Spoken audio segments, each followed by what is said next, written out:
Queridos amigos, buenos días. Que el Señor les guarde hoy y siempre. Esta mañana 21 de mayo del año 2026, continuamos con el libro del profeta Jeremías. El día de hoy sobre el capítulo 13,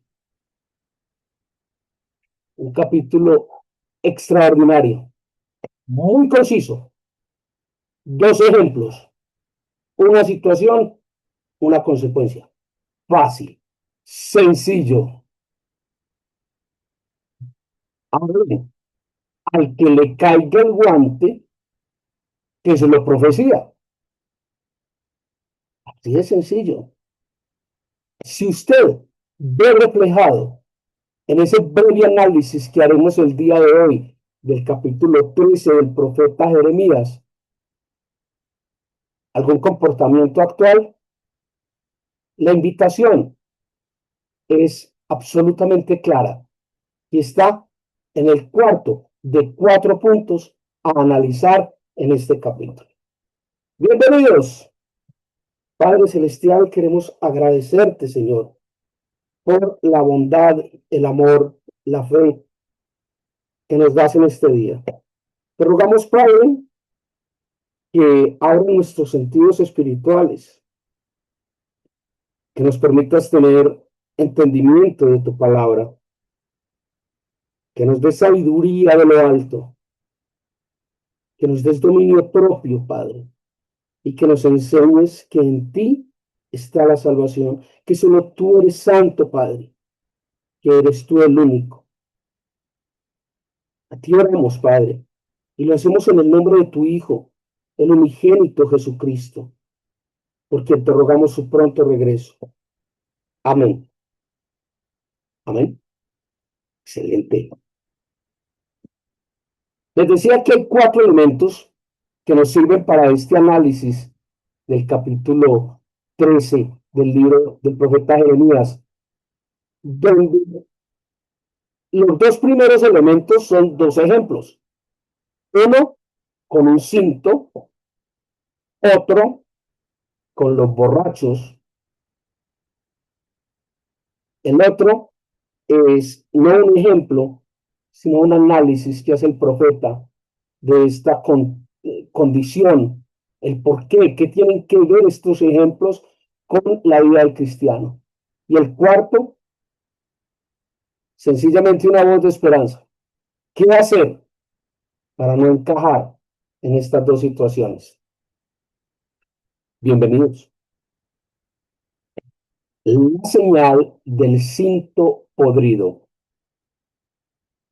Así me dijo Jehová, ven y cómprate un cinto de lino y ciñelo sobre tus lomos y no lo metas al agua. Y compré el cinto conforme a la palabra de Jehová y lo puse sobre mis lomos.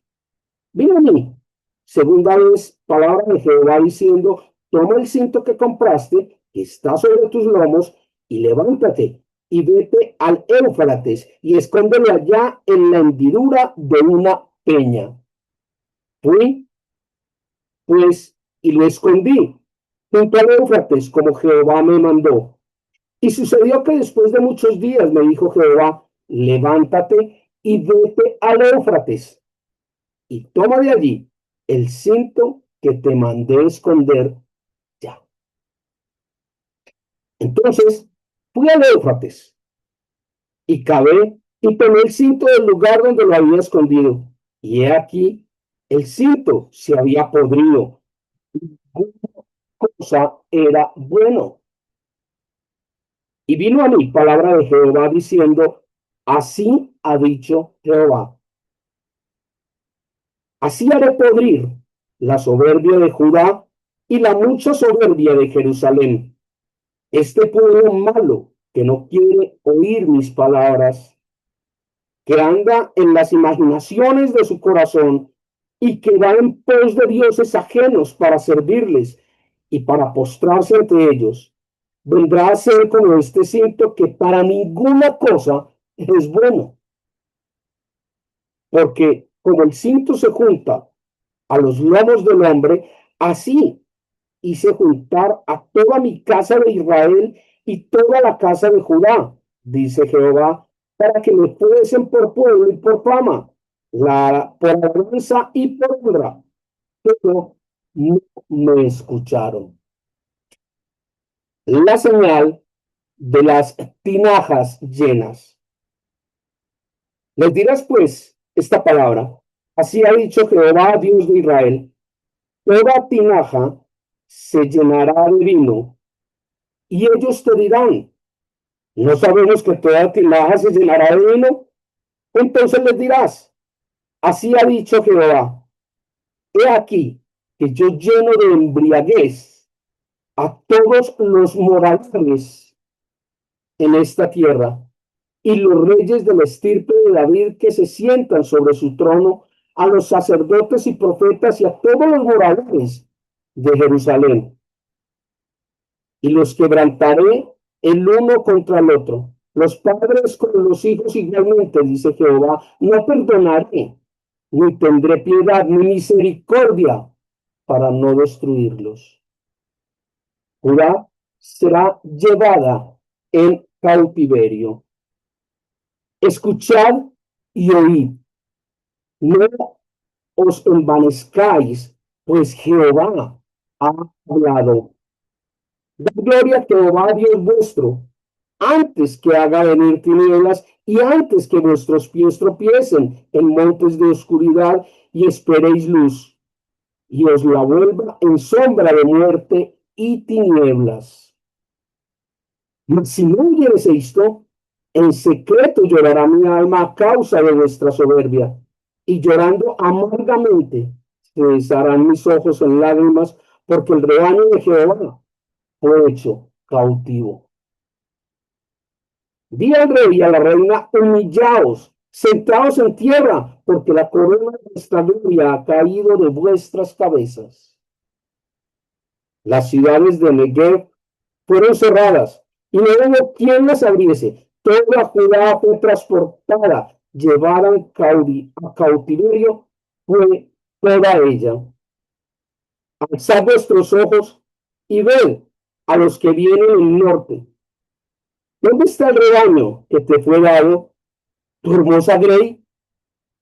¿Qué dirás cuando él ponga como cabeza sobre ti a aquellos a quienes tú enseñaste a ser tus amigos? ¿No te darán dolores como de mujer que está de parto? Si dijeres en tu corazón, ¿por qué me ha sobrevenido esto? Por la enormidad de tu maldad fueron descubiertas tus faldas, fueron desnudados tus calcañares. ¿Jugará el etíope su piel, el leopardo sus manchas? Así también podréis vosotros hacer el bien estando habituados a hacer el mal. Por tanto, yo los esparciré al viento del desierto como tamo que pasa. Esta es tu suerte, la porción que yo he medido para ti, dice Jehová, porque te olvidaste de mí y confiaste en la mentira.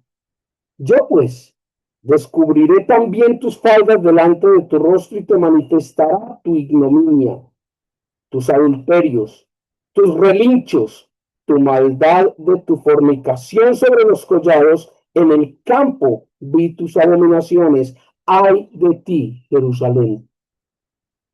¿No serás al fin limpia? ¿Cuánto tardarás tú en purificarte? Bravo el tema. Le digo de una vez, bravo el tema. Escalofriante, diría yo. Si observan aquí, les decía 4 elementos. Es como una especie de lluvia sobre mojado. Es lo que hemos venido hablando en Isaías y en Jeremías. Es toda la maldad del pueblo de Dios,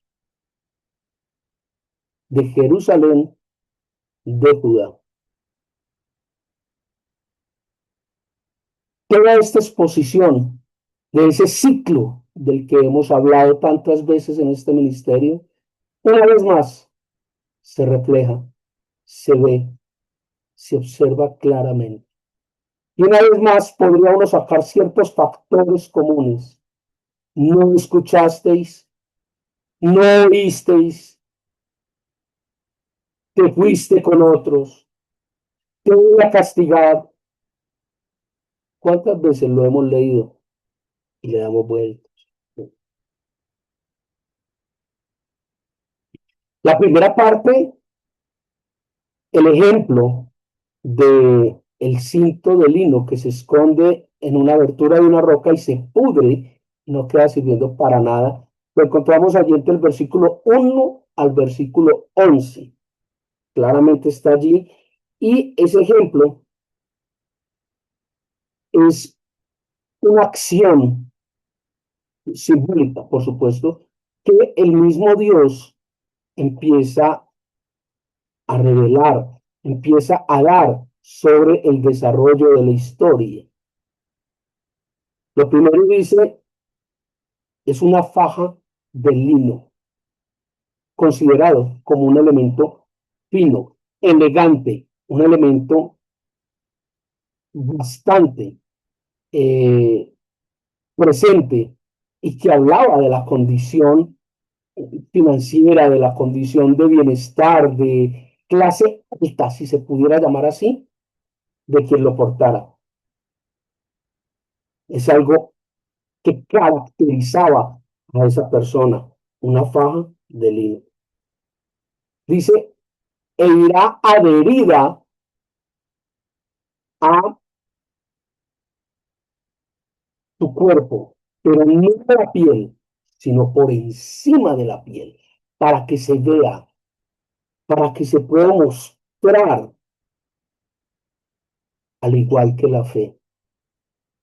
Lo que dices, llevas por fuera, habla de lo que hay por dentro, como en este caso, la fe. Dice, vas y lo escondes en una grieta. Es decir, cogiste algo que te caracterizaba como hijo de Dios, algo que se veía en tu proceder y en tu cotidianidad, sigue existiendo, pero está escondido. Y cuando escondemos nuestra fe, esa fe se marchita cuando realmente debería ser inmarcesible, se marchita. Cuando vamos a echar mano de esa fe, se pudrió, ya no hay más. Dice allí la palabra, para nada sirve. ¿Esto se le parece a algo que ocurre en su vida?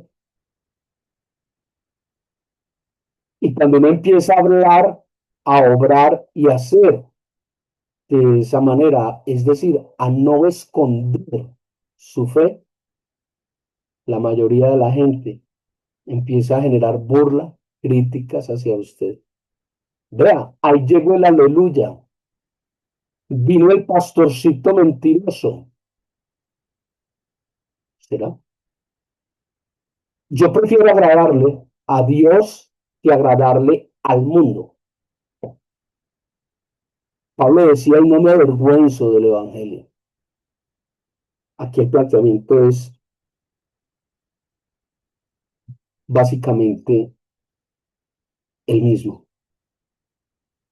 Y hay una condición muy particular, se la da Dios directamente a Jeremías. Le dice, no se puede mojar. ¿Por qué Dios le daría una instrucción así con el ejemplo de la faja de lino? Muy sencillo, porque si se mojaba era evidente que se iba a podrir. Entonces, ¿qué iba a decir Jeremías? Ah, claro, se pudrió porque es que, mire, se mojó. ¿Sí? Eso se pudrió porque se mojó. Sería lo evidente. Es que ante esas condiciones usted perdió la fe. Es que Dios le falló, por eso usted perdió la fe. Es que Dios no cumplió, por eso usted perdió la fe. Sería lo evidente. Dios le dice, no permitas que lo evidente ocurra. Se va a podrir por tenerla escondida, no porque se hubiese mojado. Tu fe se va a perder, no porque Dios te hubiera fallado, sino porque tú lo escondiste.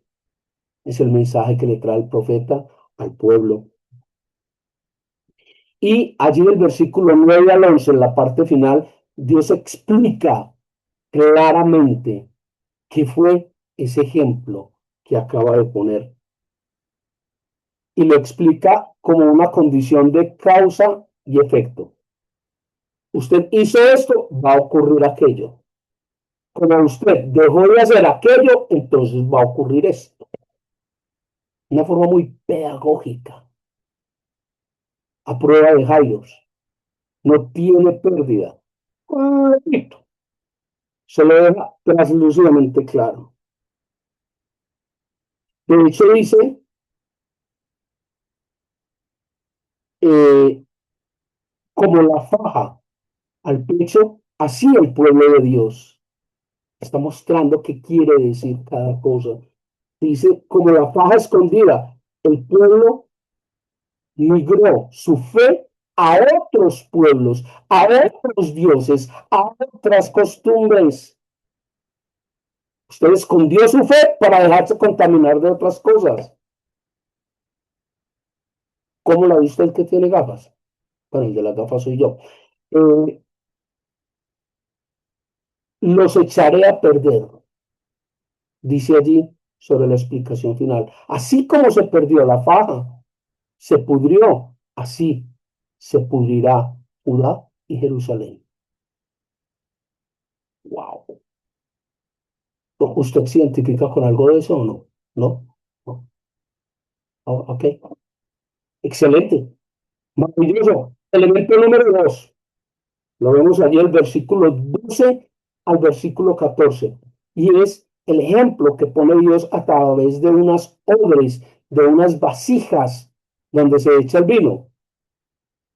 Ah, ¿y dónde más se echa el vino? En las odres y en las vasijas. Y eso fue lo que el pueblo le dijo.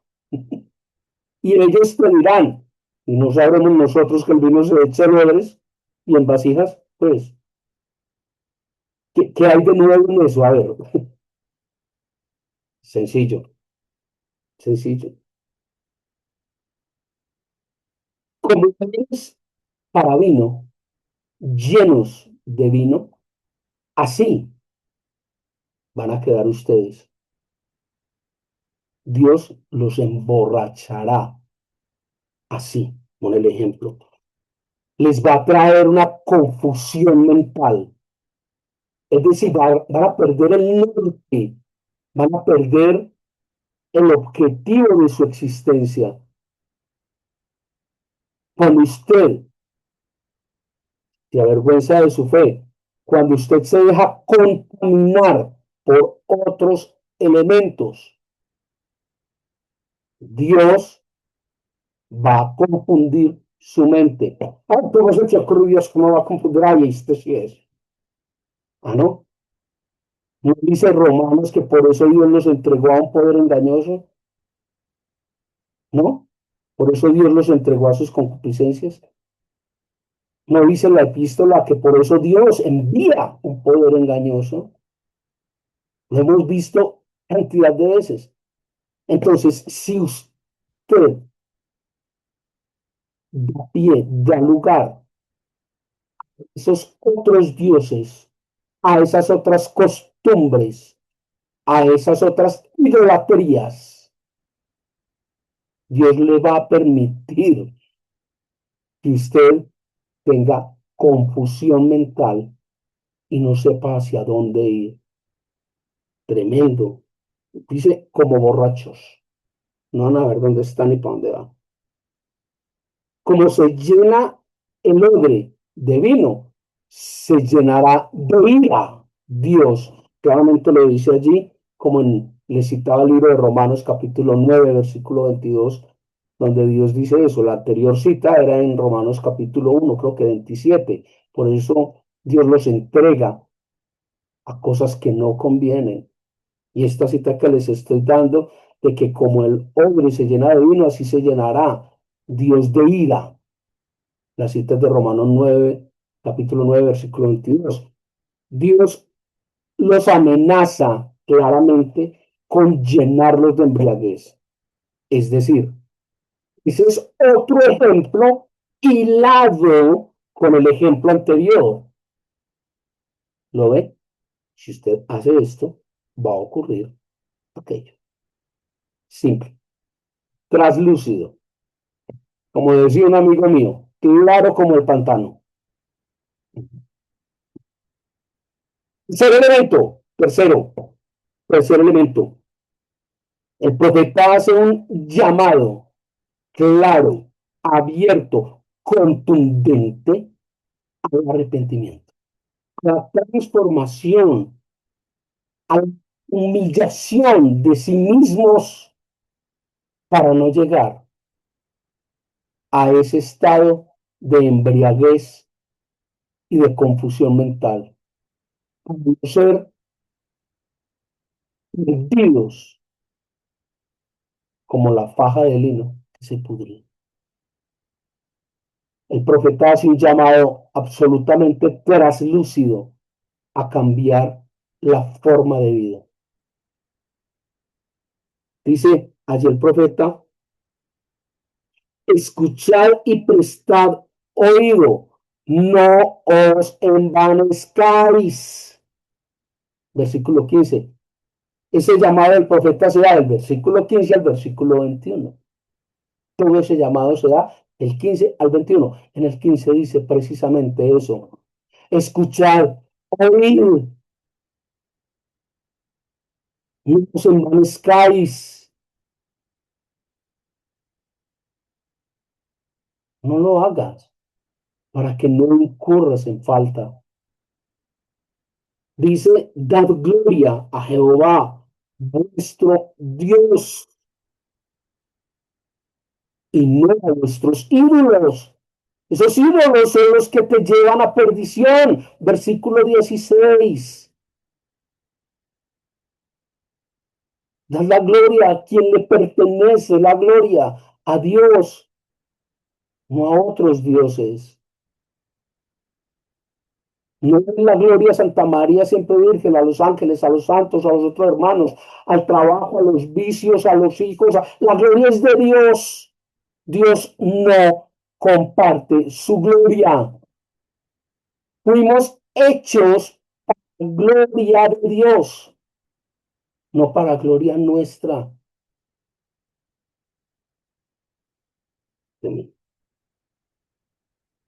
Dice allí el profeta, reconoced vuestros pecados, reconoced vuestras faltas. Dice, no importa ni la condición ni el rango, porque hasta el rey y la reina que se sentaban en sus tronos, Dios les dice a través del profeta, siéntese en la tierra, porque la corona de su gloria ya no estará más en sus cabezas. Wow, wow. Y dice allí, entre el versículo 19 y el 21, que será ruina inevitable sobre los pueblos que han hecho en esto, concretamente Judá y Jerusalén. La invitación del profeta es clara y contundente. Repito, lo vemos del versículo 15 al versículo 21, donde dice, arrepentidos, escuchad, no se envanezcan. Y esto trae a colación algo muy, muy típico de nuestra cultura. Yo no mato a nadie, yo no le robo a nadie, yo voy bueno y escucho estupideces en la calle. No vamos a caer en el cielo, no vamos a caer aquí. Seguro que todos vamos a caer en el cielo, puede caer, sí. Que todos vamos para el cielo es una cosa muy distinta. Yo no le robo a nadie, yo no mato a nadie, pero hago negocios torcidos, breguarle la cabeza a todos los clientes, Brego a sacarle partido a todas las situaciones, me robo los giros, me robo los pares, ¿a qué voy a...? Es un momentico nomás que me demoro. Son tantas cosas. Pero sí, claro, todos vamos a caer en el cielo, así, potencialmente. Efectivamente, como dicen los alemanes, nein. Elemento número 4 y último de esta reflexión, que va del versículo 22 al versículo 27, la cuarta parte, dice, la duración de este castigo, el nivel de pudredumbre, el nivel de destrucción es directamente proporcional a la obstinación que muestra el pueblo. Me perdí. Sencillo. Entre más obstinado sea usted en su actitud, más severo, más fuerte y más duradero será su estado de ruina y de pudredumbre. Y por eso el profeta en el tercer punto, en el mensaje de esperanza, en ese llamado al arrepentimiento y a la humillación, le dice, hágalo rápido, hágalo rápido.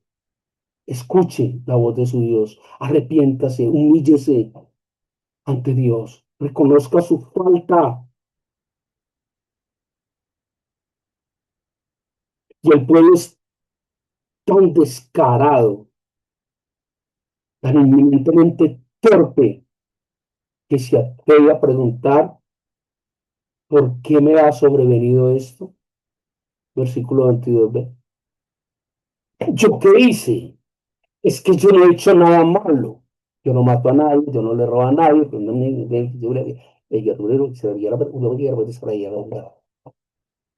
¿eh?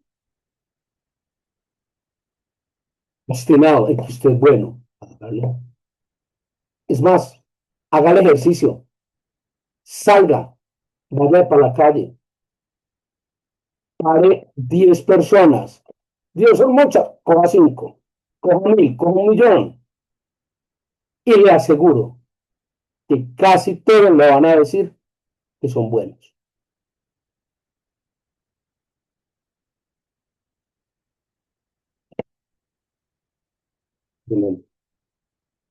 ¿Y por qué me pasa esto a mí? Pregunta el pueblo, versículo 22b. Wow, piense, piense. ¿Por qué será? Dice Dios y revela allí una causa tremenda, dolorosa. Dice, por la enormidad de tu maldad, por la enormidad de tu maldad. Ah, caramba, con que así es la cosa. Sí, señor, así es la cosa. Y mucha gente se cuestiona cuando uno le dice, no nos merecemos sino el infierno, no nos merecemos sino el juicio, no nos merecemos sino la muerte. El ser humano es malo per se. Y mucha gente dice, no, pues ¿cómo te ocurre? Está loco, yo me merezco. Ok, merezca de muchas cosas, papito, pero la Biblia dice que no. Y es precisamente esa obra de amor de Dios sobre el hombre. Juan 3:16, de tal manera amó Dios al hombre, que envió a su Hijo unigénito, que todo aquel que en él crea tenga vida eterna. El problema es cuando usted dice creer en Dios, dice creer en la obra de Jesucristo, pero su comportamiento, su actitud es totalmente contraria a lo que Dios le exige y le pide a través de su palabra para que usted lo haga. Es el problema.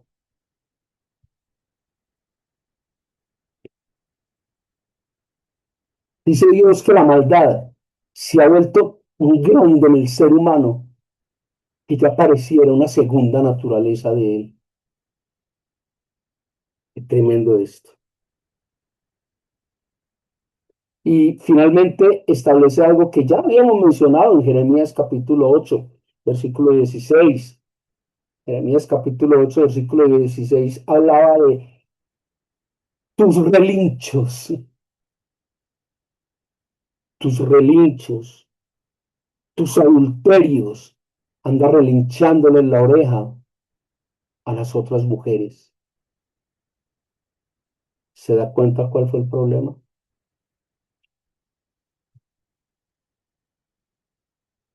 Definitivamente, cuatro elementos de una total contundencia. Jeremías 13. Y le pone el ejemplo del cinto podrido y le pone el ejemplo de las vasijas y los odres llenos de vino para emborracharse. Y con esto el profeta le da una instrucción muy clara: arrepiéntase y humíllese, no se van a gloria. Y por último, una conclusión es clara y contundente. La severidad, perdón, ay, qué cosa, perdón, del castigo, la magnitud de su podredumbre será directamente proporcional a su obstinación. Que el Señor les guarde, que el Señor les ministre y les acompañe en todo momento, todo tiempo y en todo lugar.